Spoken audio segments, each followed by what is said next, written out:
నిజం చెప్తున్నా, బండ్లు స్కూటర్లు నడిపేటోళ్ళ పరిస్థితి ఎట్లుంటుందంటే అప్పటిదాకా మంచిగానే నడుస్తుంది. అదేందో జరసేపటికే కిక్ ఎంత కొట్టినా చాలు కానే కాదు.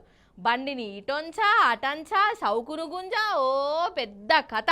మోసొచ్చేదాకా కిక్కు కొట్టవలసి వస్తుంది. ఇక ఇంకా కొన్ని బండ్లు ఎట్లుంటాయి అంటే వాటికి ఎన్ని మాటలు రిపేర్ చేసినా తాపకోపారి ఏదో ఒక రిపేర్ అత్తనే ఉంటుంది. అసలు బండి ఉండుడేందో కానీ దాంతో పెద్ద దమాఖరాబ్ కథ ఉంటుంది. వల్ల ఎంత టెన్షన్ చేస్తుందంటే ఈ బండ్లు రిపేర్లకు వచ్చి మనుషులను సైకోల లెక్క కూడా మారుస్తాయి కావచ్చు. అవో గట్లనే అనిపిస్తుంది నాకు. ఇక ఇప్పుడు బండి ముచ్చట్లు ఎందుకు తీసినానంటే ఒక అన్నున్నాడోళ్ళ ఆయనను మస్తు ఒక ఆయుషుతోని ఒక ఈ స్కూటర్ కొన్నాడు. అటెనక అసలు సినిమా కనబడి ఆ బండికి ఎట్లా సన్మానం చేస్తాడో చూడాలి మీరు. చూడురి. ఆహా ఓహో ఆగ చూడురల్లా.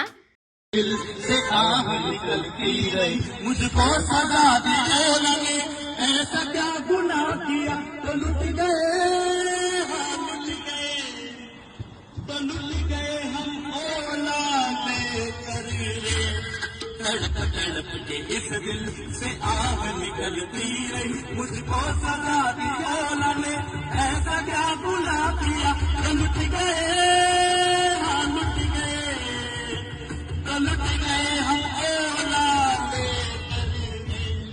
ముచ్చటపడి కొనుక్కున్న ఈ స్కూటరు, అది కూడా ఎలక్ట్రికల్ స్కూటరు. అగో దానికి దండేసి చక్రాల బండి మీద తీసుకొస్తున్నాడు. ఎందుకంటారా, ఈ స్కూటర్ను మొన్ననే కొన్నాడటనొల్లా, కానీ కొన్నప్పటి సంది దిమాగ్ ఖరాబు పైసలు ఖరాబు ఎత్తాంది.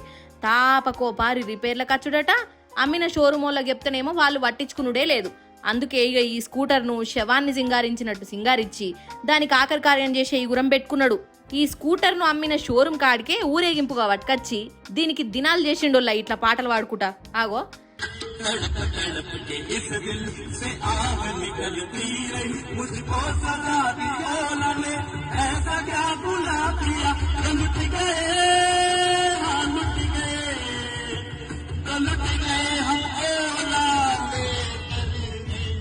చూసిండ్రా విషాద గీతలు వాడుకుంటా ఆ స్కూటర్కు ఎట్లా పిండం పెడుతున్నాడో.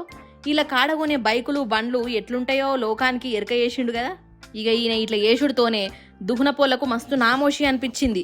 ఇదెక్కడి నిరసనరా నాయన, నీకు ఇంకో బండి ఇస్తాం గాని జర బంజే అని బతలాడు పెట్టిరట. కానీ ఇన్లే అంటే ఆ బండి గంతగనం సతాయించింది అన్నట్టు ఈయనని.